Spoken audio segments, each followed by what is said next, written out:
பவி integrate form கனிவரி அன்போடு வரவேற்கிறேங்க. Last day பார்த்தீங்கன்னா, நம்ம அந்த சோஜித் கிட்லாம் சேல்ஸுக்கு போட்டிருந்தோம். அது வந்து ஈரோட்டில் மார்க்கெட்டிலிருந்து ஆத்தூர் வரைக்கும் ரெகுலரில் வந்து அங்கே வருது அப்படின்னு போக்க வண்டி வருது அப்படின்னாங்க. அதுக்கு வந்து நம்ம இடத்துலேருந்து ஆட்டோ மூலியமாக கொண்டு போய் டெலிவரி கொடுத்தேங்க. குட்டி ரெண்டும் பார்த்திங்கன்னா சேஃபாக மார்க்கெட் வரைக்கும் நம்ம கொண்டு போய் கொடுத்து தாட்டி விட்டாச்சுங்க. அடுத்த பார்த்திங்கன்னா, நம்ம இன்றைக்கி ஒரு சோஜித் மேல் ப்ளஸ் ஒரு சிரோகி ஃபீமேல் எடுத்தேங்க. ரெண்டுமே வந்து டாப் குவாலிட்டிங்க. பார்த்திங்கன்னா தெரியும், ரொம்ப சாஃப்டாக இருக்குது. இதை லைட்டாக இடிக்குன்னு சொல்லி தான் கொடுத்தாங்க. ஆனால் இது அதுக்கான எந்த அறிகுறியும் இல்லைங்க. பார்த்திங்கன்னாவே தெரியும், தெளிவாக இருக்குது. பல் வந்து இப்போ தான் சேர்ந்துருக்குதுங்க. வெயிட் வந்து பார்த்திங்கன்னா ஒரு 78 கிலோ வந்ததுங்க. இது வந்து இப்போ நம்மகிட்ட சேல்ஸுக்கு இருக்குது. இதுக்கு உழுவுற குட்டிகள் எல்லாமே பார்த்திங்கன்னா தரமாக நல்லா நெட்டு போக்க உழுவுதுங்க. நான் அதனால தான் சரி இந்த டைம் நம்ம ஒரு 2 ஆட்டுக்குனால இந்த கடாய்க்கு இறக்கலாம் அப்படின்னு சொல்லி தான் இந்த கடாய் வாங்கினேன். பார்த்திங்கன்னா கட்டியிருக்கனால கொஞ்சம் லென்த் கம்மியாக தெரியுதுங்க. இது ஆக்சுவலாக நல்ல லென்த்து, நல்ல ஹைட்டான கடாய்ங்க. இது வந்து ராஜஸ்தான்லேருந்து டைரெக்டாக எடுத்தது. ஒரிஜினாலிட்டி வந்து 100% இருக்குதுங்க. பார்த்திங்கன்னா தெரியும், சாஃப்டாக தான் இருக்குது. எந்த விதமான குறும்பு பண்ண காணோம். இப்போ தான் வந்து நம்ம இடத்துக்கு கொண்டு வந்தேங்க. வால் சுழியெல்லாம் பாருங்கள், எதுவும் இல்லை. அதெல்லாம் தெளிவாக இருக்குங்க. நானும் ஒரு 1/2 hour விட்டு தான் பார்த்தேங்க. விட்டு தீனியெல்லாம் எப்படி சாப்பிடுன்னு செக் பண்ணி பார்த்துட்டு அப்புறம் தான் வீடியோ எடுத்தேன். கொஞ்சம் தெளிவாக பார்க்கலாங்க. தெளிவாக பார்த்தா தான் அதனோட மூமெண்ட் நம்மளுக்கு எப்படின்னு தெரியும்.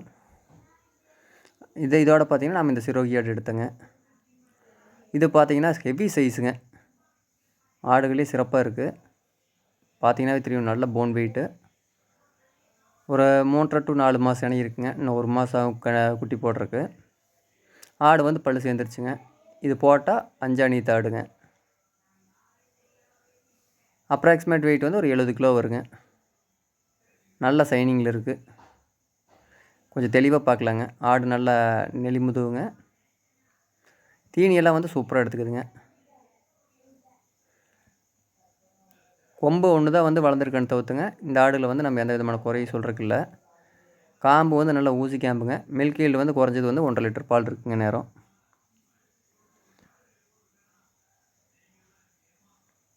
நம்ம சேனலை பொறுத்த வரைக்கும் நாம் கொடுக்குற ஆடுகள் அனைத்துமே வந்து தரமாகவும் தெளிவாகவும் இருக்குங்க. அதோடு நாம் இந்த டைம் நான் என்னென்னு சொல்லி கொடுக்குறேனோ அது வந்து கன்ஃபார்மாக இருக்குங்க. இதுக்கப்புறம் நீங்கள் 1 மாதத்துக்கு அப்புறம் நீங்கள் கேட்டிங்கன்னா நான் மறந்துடுவேனுங்க. ஏன்னா நம்ம நிறைய பண்ணிகிட்டு இருக்கனால இது என்னன்னு நம்மளுக்கு மறந்துடும். அதனால் நீங்கள் எதாக இருந்தாலும் வாங்குறதுக்கு முன்னாடி டீட்டெயில் ஃபுல்லாக கேட்டுக்குங்க. பாருங்கள், முதுகு சட்டமெல்லாம் எப்படி இருக்குது பாருங்கள். நல்ல தெளிவான நல்ல நெளிமுதுகுங்க. கண்ணுக்குட்டி கணக்கில் இருக்குன்னு வைங்களேன். அதோடு பார்த்திங்கன்னா இந்த கடாய் ஹைட்டுங்க. அதோடு வந்து பார்த்திங்கன்னா லென்த்து நல்லா இருக்குது. இப்போ வந்து நம்ம இடத்துல வந்து தீனி கட்டி போட்டு செக் பண்ணி பார்த்தேங்க. சோளத்தட்டு தான் கட்டினோம். இந்த வெயிட் போடுறப்ப எம்டி ஸ்டொமக்கில் தான் போட்டிருக்காங்க. பார்த்திங்கன்னாவே தெரியும், வந்து தீனி பட்டை கிளப்புதுங்க. எங்களுக்கு பார்த்திங்கன்னா இந்த டைமில் கொஞ்சம் மழை அதிகமாக இருக்கிறதுனால கொஞ்சம் ஈரமாக இருக்குது. ஈரமாக இருக்கிறதுனால கொஞ்சம் பசுந்தீவனம் தான் இருந்ததுங்க. வரல் தீவனம் வந்து கொஞ்சம் கம்மியாக இருக்கிறதுனால அதை விடல. இப்போ வந்ததையும் வந்து செக் பண்ணுறதுக்காக இதை யூஸ் பண்ணி பார்த்தேன். தெளிவாக இருக்குதுங்க.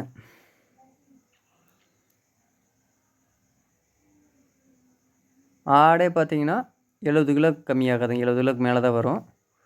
இந்த கடாயும் பார்த்திங்கன்னா 78 கிலோ வருதுங்க. பார்த்திங்கன்னா உங்களுக்கு வெயிட் வந்து நான் உங்களுக்கு காமிக்கிறப்போ பாருங்கள், 78,850 இருக்குது.